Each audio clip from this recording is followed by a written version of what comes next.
সুপ্রভাত বন্ধুরা। আজকে হলো রবিবার, ঘড়িতে এখন ওই পৌনে 8টা 8:10-15 এরকমই বাজবে।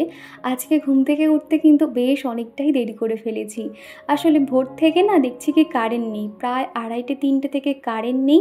তারপর আবার খানিকটা এলো, আবার দেখছি 3টে থেকে পুরো ভোর 5টা অবধি কারেন্ট নেই। কী পরিমাণে যে গরম সহ্য করেছি কি বলবো। একবার আমি হাওয়া দিচ্ছি, একবার চিকুর পাপা চিকুকে হাওয়া দিচ্ছে। চিকু তো ঘুমোতেই পাচ্ছে না। তারপর ঠান্ডা পাউডার গলায় ঘাড়ে পিঠে সমস্তটাই দিলাম, দিয়ে হাত পাখা দিয়ে হাওয়া দিতে তারপরে 5:30 নাগাদ আর কি কারেন্ট চলে আসে। সেই জন্য সবারই সকালে ঘুম থেকে উঠতে অনেকটাই দেরি হয়ে গেছে। তো ওদিকে আমি চিকুর পাপাকে চাটা বানিয়ে দিয়েছি। আর এখন দেখো পিছনের বাগান থেকে দেখছি অনেক ফুল ফুটেছে, জবা ফুল, সাদা জবা ফুল, তারপর ছোট একটা সাদা ফুল, নামটা ঠিক জানি না। তো সমস্ত ফুল এনে এখন রেখে দিয়েছি। ঠাকুর পুজো করতে এরকম ফুল দিয়ে বেশ ভালো লাগে। এদিকে আমার বিছানাটাও একদম পরিষ্কার পরিপাটি করে নিয়েছি। আর রবিবার হলেই কিন্তু বাড়িতে একটু স্পেশাল কিছু রান্না বানানোর চেষ্টা করি, সে যতই গরম থাকুক না কেন। তো চিকুর পাপা বললো আজকে একটু বিরিয়ানি বানিয়ে দাও।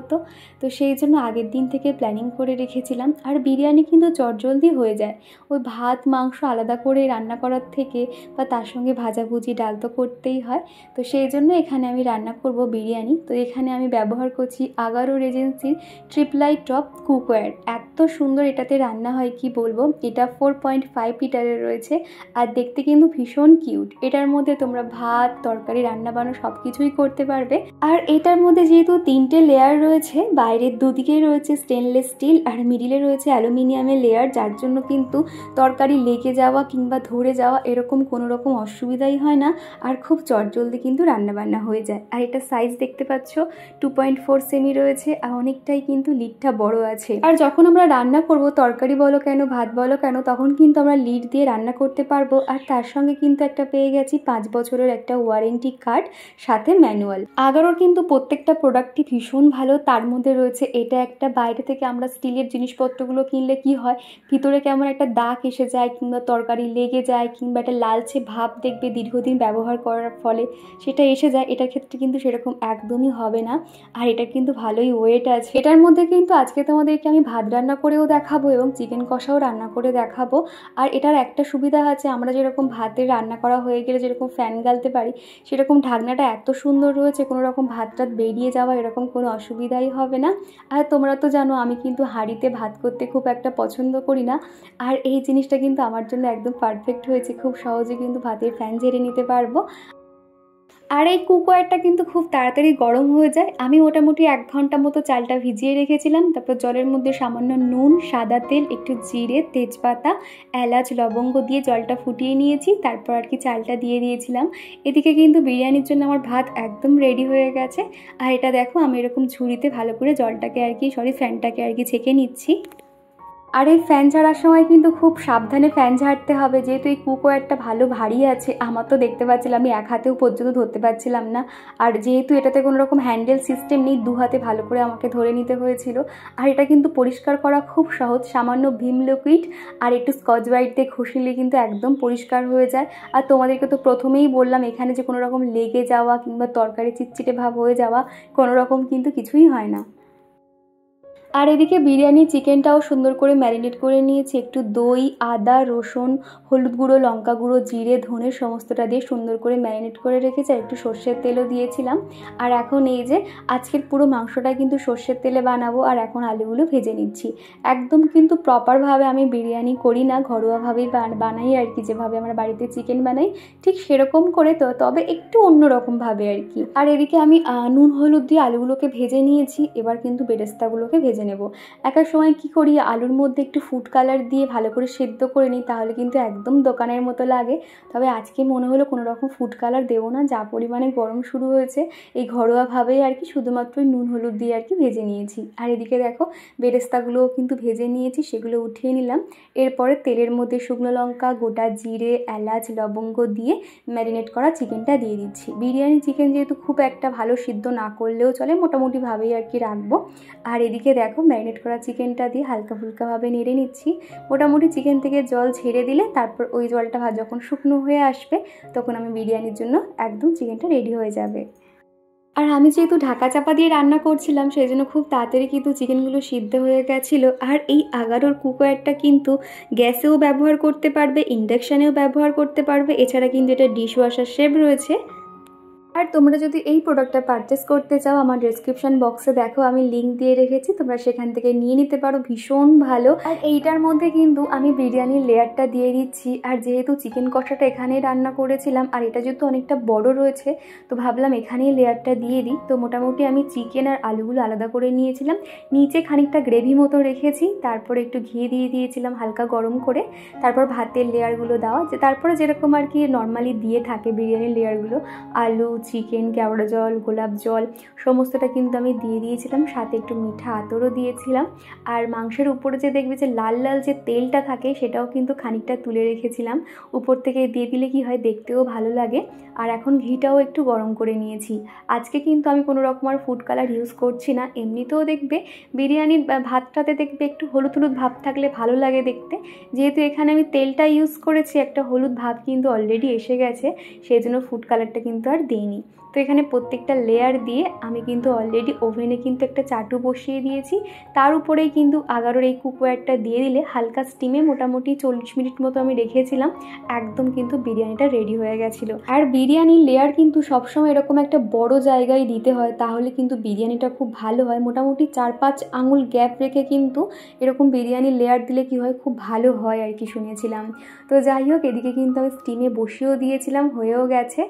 আর মোটামুটি খেতে কিন্তু দারুণ হয়েছিল। আগে না ভাবতাম বিরিয়ানি করতে গেলে হয়তো অনেকটা সময় লাগে বা হয়তো অনেক কঠিন কাজ, কিন্তু এখন বানিয়ে বানিয়ে এমন হয়ে গেছি তেমন আর কিছু মনে হয় না। আর আজকে না দেখো দুপুরে খাওয়া দাওয়া তো কমপ্লিট হয়ে গেছে, আর এখন এই যে আমি কিছুটা কাজ এগিয়ে রাখছি, যেমন ধরো একটু আদা রসুন পেস্ট করে রাখছি, যা পরিমাণে গরম শুরু হয়েছে। আর এরপর যেহেতু আমাদের অলরেডি গোছগাছ শুরু হয়ে গেছে, ওইখানে যাতায়াত করতে হবে, তো সেই জন্য এই কাজগুলো আমি এগিয়ে রাখছি। যদিও তখন রান্নার দিকে মা থাকবে, মারও তাহলে অনেকটা সুবিধা হবে। আমি আদা আর রসুন কিন্তু পেস্ট করে রাখবো, সাথে কিন্তু একটু জিরেও পেস্ট করে রাখবো, তাহলে কি হবে ঝটপট রান্নাটা হয়ে যায়। আর এই গরমের সময় দেখবে রান্নাঘরে কিন্তু বেশি সময় দিতেও ভালো লাগে না। যেমন ধরো আগের সপ্তাহে তার আগের সপ্তাহে আর কি আমি এরকম মশলা পেস্ট করে রাখতাম, আর এই এক সপ্তাহ ধরে না আমার যেহেতু পেস্ট করার স্টকে নেই সেই জন্য অনেকটাই অসুবিধা হচ্ছিল। আজকে একটু সময় পেয়েই এই কাজটা কিন্তু করে নিচ্ছি। সকালে যখন রান্নাবান্না করছিলাম তখন রসুনগুলো না জলের মধ্যে ছাড়িয়ে রেখেছিলাম, তারপর কিন্তু বেশ অনেক কটা রসুন খোসা ছাড়িয়ে এখন এই যে পেস্ট করে নিচ্ছি। রসুনের পেস্ট তাও দেখবে একদম মিহিভাবে হয়ে যায়, তবে কিন্তু আদা কিন্তু একদম মিহিভাবে পেস্ট হতে চায় না, সেই জন্য 2-4 বার কিন্তু শুকনো অবস্থায় ঘুরিয়ে নিতে হয়, তারপরে জল দিয়ে তারপরে কিন্তু ঘোরালে একদম মিহিভাবে হয়ে যায়। আর সরস্বতী দিদিভাই কমেন্ট করেছো, দীপা জানো তো আমারও খুব ইচ্ছে ছিল 3 বার্নারের গ্যাস নেওয়ার, বরমশাইকে আগে বলেছিলাম কিন্তু সমস্যার জন্য নেওয়া হয়ে ওঠেনি। 7ই মে আমার জন্মদিন ছিল, হঠাৎ করে উনি আমাকে 3 বার্নারের গ্যাস ওভেন গিফট করলো, আমার তো ইচ্ছেও পূরণ হয়ে গেল, তোমারও ইচ্ছে পূরণ হবে, দেখে নিও। তো প্রথমেই বলি অসংখ্য ধন্যবাদ দিদিভাই।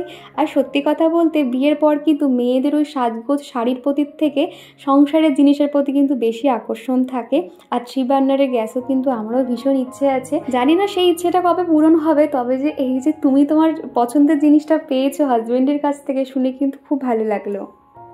আর পুজো চক্রবর্তী বলেছো তোমার নতুন ঘরটা খুব সুন্দর হবে, আর তুমি তো খুব সুন্দর করে গোছাও, তাই যেখানেই যাও না কেন তোমার সেই ঘর আরও সুন্দর হয়ে যাবে। তো থ্যাংক ইউ গো।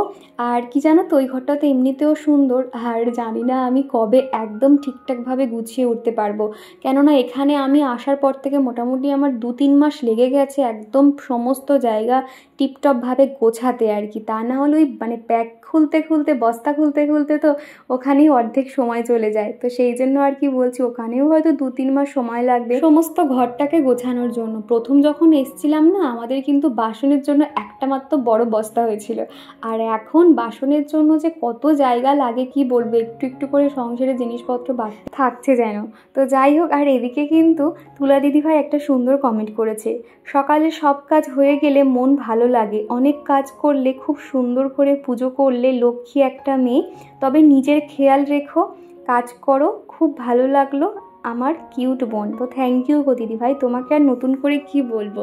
প্রতিদিন যে এত সুন্দর সুন্দর কমেন্ট করো, তোমার প্রত্যেকটা কথা আমার মন ছুঁয়ে যায়। তুমি সেই প্রথম থেকে আমার পাশে ছিলে, আজও আছে, যেটা আমার ভাবলেও ভালো লাগে। এদিকে দেখো আমি মোটামুটি 2 সপ্তাহের মতন আমার একদম মশলা রেডি করে নিয়েছি। 2 সপ্তাহ হবে কি না জানি না, 1 সপ্তাহ হয়তো হবে।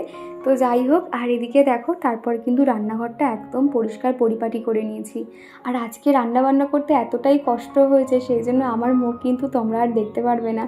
আজকে শুধু কাজই তোমাদেরকে দেখিয়েছি, একটার পর একটা কাজ করে গেছি। এত পরিমাণে গরম লাগছিল না, আজকে অন্তত দিনে 2 থেকে 3 বার আমাকে স্নান করতে হয়েছিল। আর এখন ওই যে সন্ধে হয়ে গেছে, চিকু আর চিকুর পাপা একটু বেরিয়েছে, আর আমি সেই ফাঁকে এখন সন্ধেও দিয়ে নিচ্ছি। আর এদিকে লম্বা ধূপগুলো না শেষ হয়ে গেছে, সেই জন্য এই যে ছোট ছোট ধূপগুলো, এটা হলো ব্ল্যাক স্টোনের সঙ্গে ওই প্যাকেটে না 2-1টা মতন দিয়েছিল, সেই ধূপগুলো এখন জ্বালিয়ে নিচ্ছি। আর কণিকা দিদিভাই বলছিলে যে চা একবার গরম করে ঠান্ডা হয়ে গেলে আবার কিনা গরম করে খেতে নেই। এই কথাটা না আমি শুনেছিলাম, আমার কোনো একটা বন্ধু বলেছিল চা গরম করে খাওয়া তো ভীষণ খারাপ, আর ব্যবহার করা তেল, সর্ষের তেল দেখবে কিছু, বা সাদা তেল বলো, কিছু ভাজাভুজি হলে তেল বেশি হলে সেই তেল যে ব্যবহার করা, দুটো কিন্তু ভীষণই খারাপ আমি শুনেছিলাম। সেই জন্য না যাই তেল বেশি হোক না কেন আমি রান্নাতেই দিয়ে দিই, কেন ওই তেল আর রাখি না। তবে কি জানো তো, সকালে করে এই চাটা আমাকে বানাতেই হয়, তা না হলে দেখা যায় যে হয়তো আমি দুপারে ভাত তরকারি বসিয়েছি আর তখনই এসে হয়তো বললো চা দাও চা দাও, তখন আমার অসুবিধা হয়ে যায়। তো সেই জন্য আগে ভাগে চাটা বানিয়ে রাখি, তারপর ওই 5 সেকেন্ড 10 সেকেন্ডের জন্য সামান্য ফুটিয়ে দিলেই কিন্তু চাটা খাওয়া হয়ে যায়। তো দেখো বন্ধুরা, ঘড়িতে এখন বেজে গেছে পুরো 8টা, আর আমার কিন্তু সন্ধ্যের সমস্ত কাজকর্ম পুরো হয়ে গেছে। আমার ঘর একদম নিট অ্যান্ড ক্লিন রয়েছে, দেখতে পাচ্ছ। শুধু রাতে শোয়ার আগে মাদুরটা উঠিয়ে নিলেই কিন্তু হয়ে যাবে।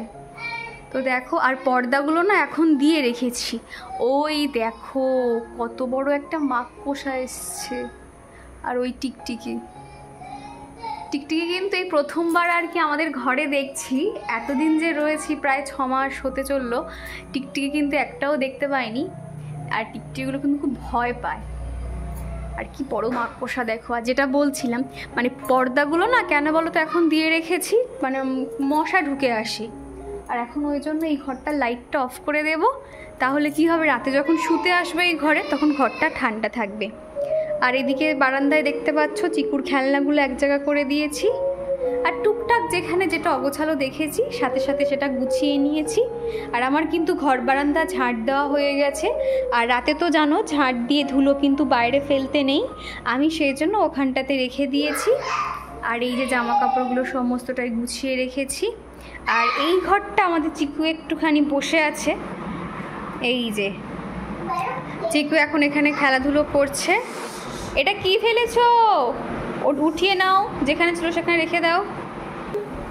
আর এই সাইডটা কিন্তু একদম গোছানো, ঘর ঝাড় দেওয়া, নিট অ্যান্ড ক্লিনভাবে রয়েছে, এই দেখতে পাচ্ছ। আর এটা হলো আমার বারান্দাটা।